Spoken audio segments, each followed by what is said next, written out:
জয় শ্রীকৃষ্ণ। রাধে রাধে। জয় মা আদ্যাশক্তি মহামায়া দুর্গা দেবীর জয়। নমস্কার বন্ধুরা, বৈদিক বার্তার নতুন একটি পর্বে আপনাদের স্বাগত জানাই।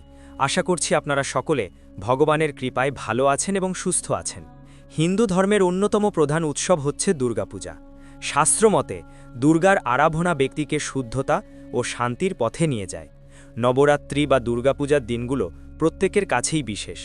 সনাতনীদের মধ্যে নবরাত্রি বা দুর্গাপূজা সাংস্কৃতিক, ধর্মীয় ও সামাজিক তাৎপর্য বহন করে। এটি অধর্মের বিরুদ্ধে ধর্মের জয়ের উৎসব। এ সময়ে বাড়িতে, পাড়ায়, প্যান্ডেলে প্যান্ডেলে দুর্গা দেবীর আরাধনা করা হয়। শাস্ত্রে দুর্গাকে শক্তি, শুদ্ধতা ও দেবত্বের স্বরূপ মনে করা হয়। মায়ের আরাধনার মাধ্যমে উন্নতি, সুখ, সমৃদ্ধি কামনা করে থাকেন ভক্তেরা। শাস্ত্রমতে দুর্গাপূজার সময় কিছু বিশেষ কাজ করা থেকে নিজেদেরকে বিরত রাখা উচিত। পূজা মানেই নতুনের ছোঁয়া। ষষ্ঠী থেকে দশমী পর্যন্ত মায়ের পুজোর দিন। এই দিনগুলোতে মানুষ থাকবে আনন্দে মেতে। বছরে একবার এই মহা উৎসব আসে। প্রায় সমস্ত বাঙালি মেতে ওঠেন এই সময় আনন্দে। কিন্তু পুজোর আনন্দের সঙ্গে কিছু নিয়ম আছে যা সঠিকভাবে পালন করলে মায়ের কৃপা সারা বছর পাওয়া যায়। ষষ্ঠীর দিন সন্তানের কপালে মায়ের পুজো করা, হলুদের ফোঁটা দেওয়া থেকে শুরু করে বিসর্জন পর্যন্ত চলে মায়ের পুজোর নানা প্রকার বিধি।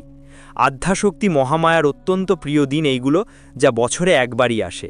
মা স্বয়ং আসেন মর্তধামে ভক্তদের কৃপা করতে। এত পুণ্য এবং পবিত্র দিনে ভুলেও আপনারা খাবেন না এই তিনটি সবজি। ভুল করেও যদি এই সবজি খেয়ে থাকেন তবে সারা বছর দুঃখ, কষ্ট, জ্বালা যন্ত্রণা, আর্থিক সমস্যায় ভুগতে হবে চরম আকারে। সংসারে অমঙ্গল, অকল্যাণ ও দারিদ্রতা, দুর্ভাগ্য আসবেই। রোগব্যাধি আষ্টে পৃষ্ঠে ঘিরে ধরবে। তাই দুর্গাপূজা চলাকালীন কি কি খাবার খাবেন, কি কি খাবার খাবেন না, কি কি কাজ করবেন আর কি কি কাজ করবেন না, শুভ কাজ হলেও আপনার জন্য এই সময় অশুভ হতে পারে, এই সমস্ত কিছুই আপনারা জানবেন। আজকের ভিডিওটি অত্যন্ত গুরুত্বপূর্ণ হতে চলেছে।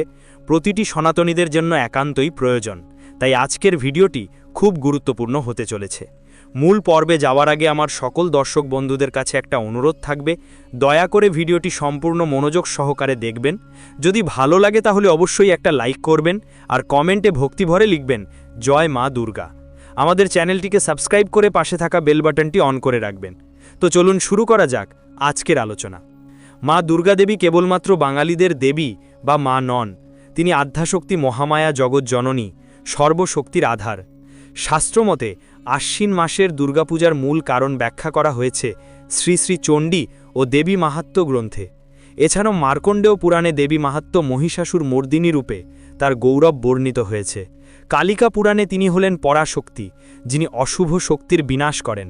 আর দেবী ভাগবত পুরাণে বলা হয়েছে শারদীয় নবরাত্রিতে মা দুর্গার পূজা সহস্র যজ্ঞ ও তীর্থস্নানের থেকেও শ্রেষ্ঠ। ব্রহ্মবৈবর্ত পুরাণ এবং স্কন্দ পুরাণে বলা হয়েছে দেবী দুর্গার পূজায় ভক্তেরা পাপমুক্ত হবে, ধর্ম, অর্থ, কাম ও মোক্ষ লাভ করে। আর ব্রহ্মাণ্ড পুরাণে শারদীয় দুর্গোৎসবকে মানুষের মহাধর্ম হিসেবে বর্ণনা করা হয়েছে। শুধু পুরাণ নয়, রামায়ণে দেবী সীতা হরণের পর ভগবান শ্রী রামচন্দ্র রাবণের বিরুদ্ধে লঙ্কা যুদ্ধে যাওয়ার আগে দেবী মা দুর্গার অকাল বোধন করেছিলেন।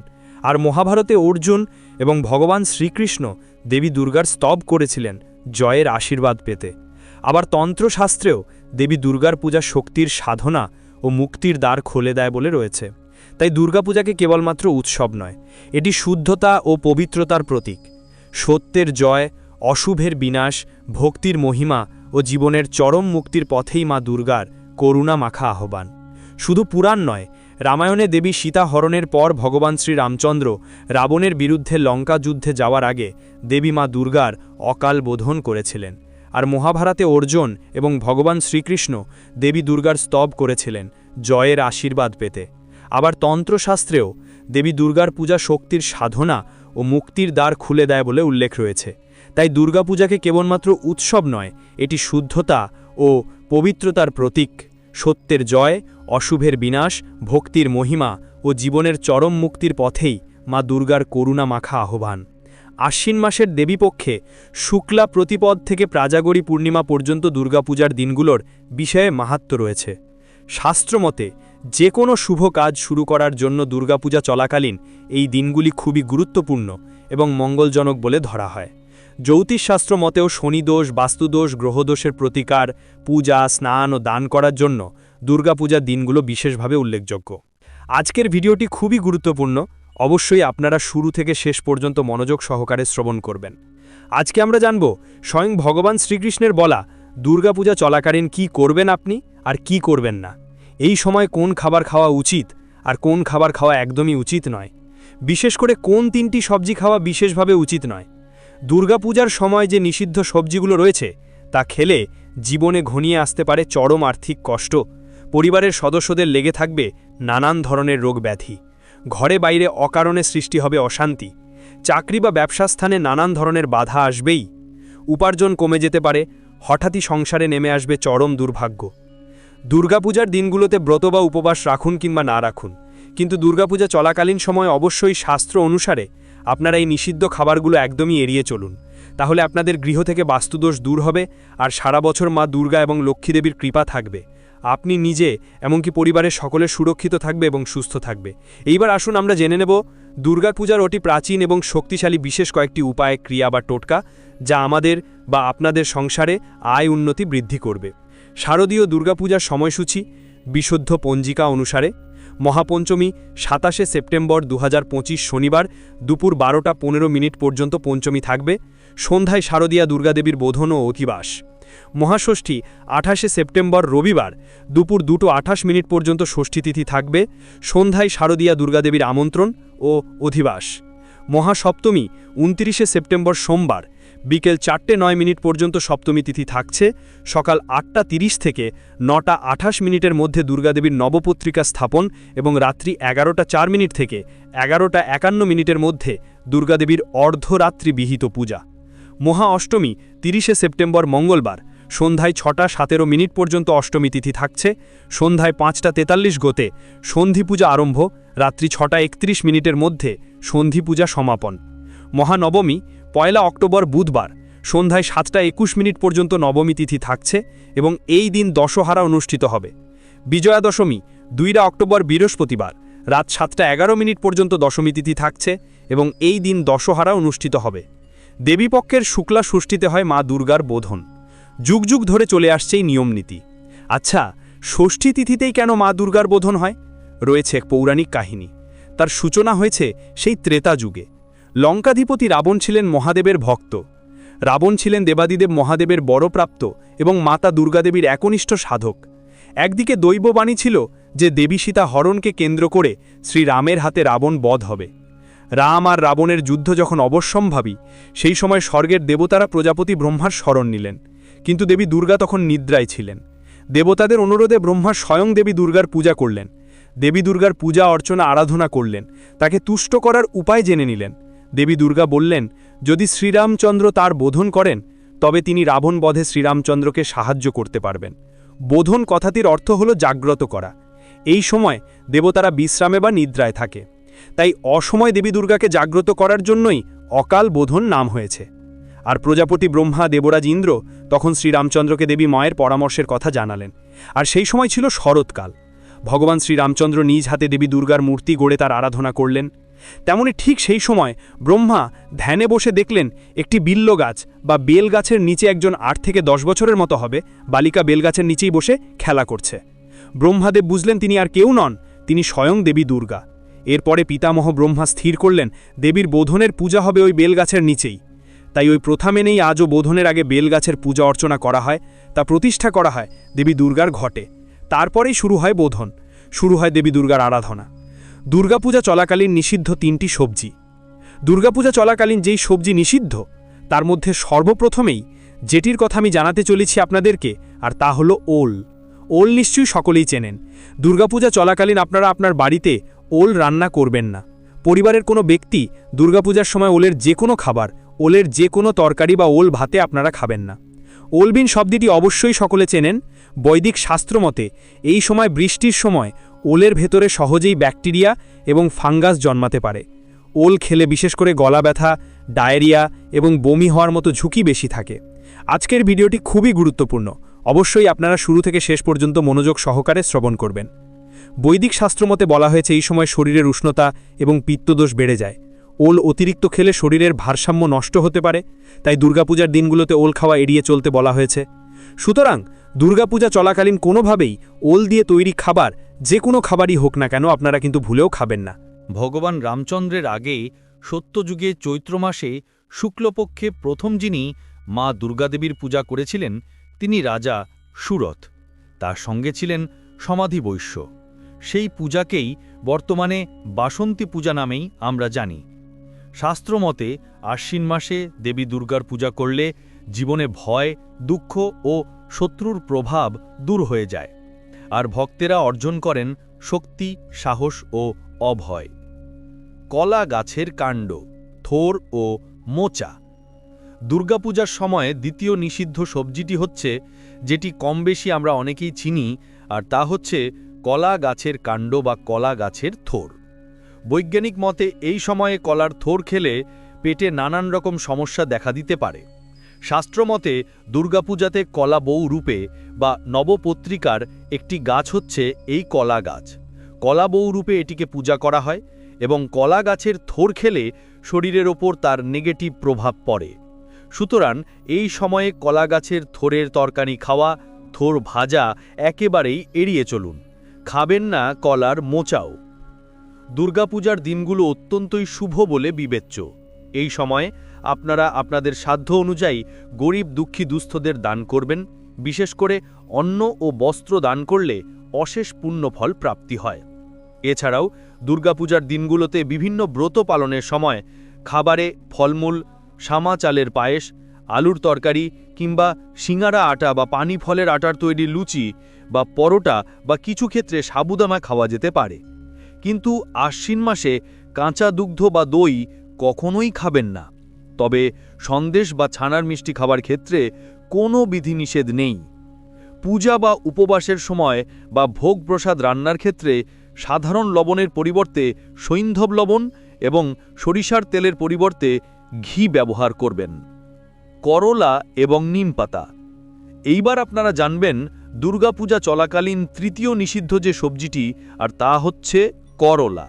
এছাড়াও নিমপাতা। এই সময় নিমপাতা এবং করলা থেকে তৈরি কোনো খাবার, কোনো তরকারি খাবেন না। দুর্গাপূজার দিনগুলোতে তেতো খাবার খেলে নানান সমস্যা দেখা দিতে পারে, তাই শাস্ত্রে এই সময় নিমপাতাও ও করলা খেতে নিষেধ করা হয়েছে। এছাড়াও দুর্গাপূজার মতো এমন পবিত্র দিনগুলোতে কোনো প্রকার নেশা জাতীয় খাবার না খাওয়াই ভালো। দুর্গাপূজার বিশেষ শক্তিশালী টোটকা বা উপায়। এইবার আপনারা জানবেন দুর্গাপূজার বিশেষ শক্তিশালী টোটকা বা উপায়ের কথা, যেগুলো আপনাদের সংসারের আয় উন্নতি বৃদ্ধির জন্য অত্যন্তই কার্যকরী ও ফলপ্রদ হবে। তাহলে ভক্তিতে অবশ্যই শ্রবণ করুন। অর্থ প্রাপ্তি ও সংকট দূরীকরণ। মহা অষ্টমী বা মহানবমীর দিন দুর্গাপূজার সময় লাল রঙের 5টি ফুল দেবীমায়ের চরণে অর্পণ করুন এবং মনে মনে অবশ্যই বলুন ওং হ্রিং দুর্গায়ই নমঃ। এই মন্ত্রটি আপনারা 3 বার অবশ্যই জপ করবেন। এতে অর্থ প্রাপ্তি হয় এবং অর্থ সংকট দূর হয়। ধনসম্পদ বৃদ্ধি ও ব্যবসায় উন্নতি। দুর্গাপূজার সময় গরুর দুগ্ধ, দই, মধু ও ঘি মিশিয়ে দুর্গাদেবীকে অর্পণ করলে জীবনে ধনসম্পদ বৃদ্ধি হয় এবং ব্যবসায় উন্নতি হয়। অর্থ ও সমৃদ্ধি। মহানবমীর দিনে 9 জন কুমারী মেয়েকে প্রসাদ অবশ্যই খাওয়াবেন ও দক্ষিণা দেবেন আপনার সাধ্য অনুযায়ী। এটি অত্যন্তই শুভ ও মঙ্গলময় উপায়, যা সংসারে অর্থ ও সমৃদ্ধি আনে। ধনসম্পদ স্থায়ী করা। মহানবমীর সকালে 11টি বেলপাতায় দুর্গা দুর্গা নামটি লিখে দুর্গাদেবীকে অবশ্যই নিবেদন করবেন। আর দুর্গাদেবীকে দুর্গার নাম লিখে বিল্লপত্রে অর্পণ করলে সংসারে ধনসম্পদ স্থায়ী হয়। আর্থিক সমৃদ্ধি। দুর্গাপূজার সময় প্রতিদিন 11 বার শ্রী দুর্গা চালিসা বা চণ্ডী পাঠের কিছু শ্লোক অবশ্যই পাঠ করবেন।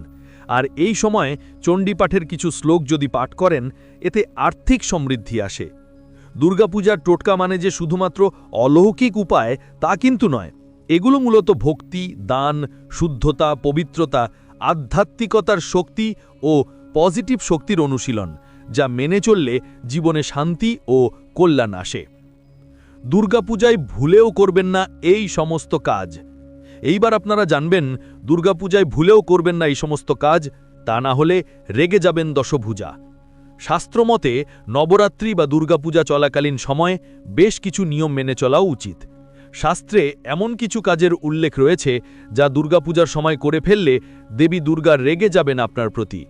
দুর্গাপূজার সময় কোন কোন কাজ একদমই করবেন না? 22শে সেপ্টেম্বর থেকে শুরু হয়েছে নবরাত্রি, মহাষষ্ঠীর দিন থেকে শুরু দুর্গাপূজা। নবরাত্রি ও দুর্গাপূজা উপলক্ষে বেশ কিছু নিয়ম পালনের পরামর্শ দেয় ধর্মশাস্ত্র।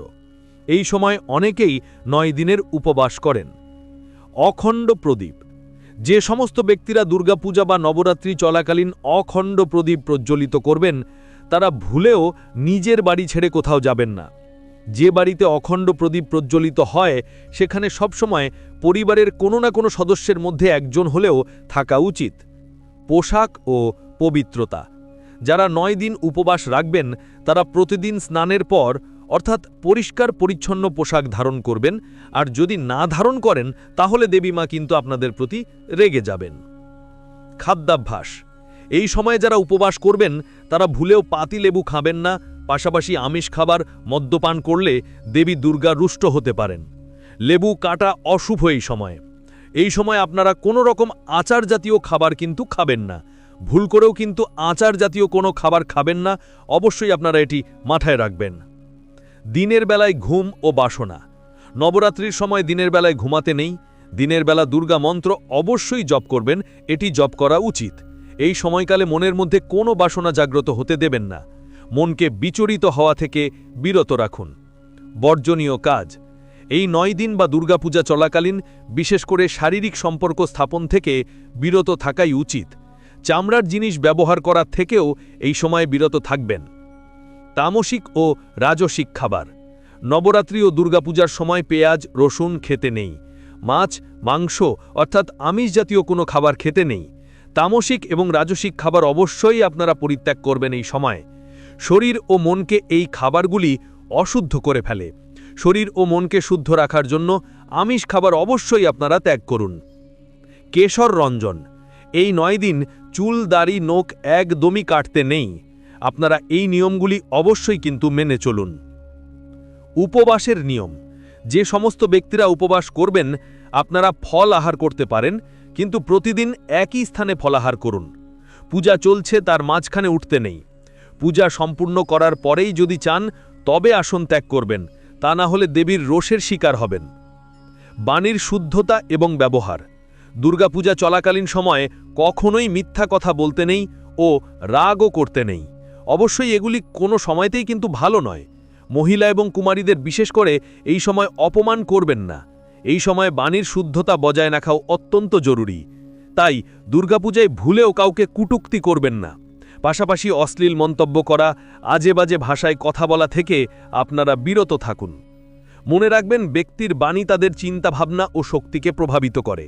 তাই মিষ্টি মধুর ভাষায় ও ইতিবাচক কথা বলা অত্যন্ত জরুরি। প্রদীপ প্রজ্বলন। দুর্গাপূজার মধ্যে দুর্গাপূজা চলমান সময়ে একটি ঘিয়ের প্রদীপ অথবা একটি তিলের তেলের প্রদীপ ঠাকুরের আসনের সামনে জ্বালিয়ে রাখুন। ঘিয়ের প্রদীপ হলে তা ঠাকুরের ডান দিকে এবং তিলের তেলের প্রদীপ হলে তা ঠাকুরের বাম দিকে প্রজ্বলিত করে দেবেন। প্রিয় বন্ধুরা, যদি ভিডিওটি দেখে যদি ভালো লেগে থাকে এবং উপকৃত হয়ে থাকেন তাহলে অবশ্যই একটি লাইক করবেন। এতে আমরা নতুন ভিডিও বানানোর জন্য অনুপ্রেরণা পাই। আর কমেন্টে শ্রদ্ধা ও ভক্তি ভরে একবার অবশ্যই লিখবেন জয় মা দুর্গা।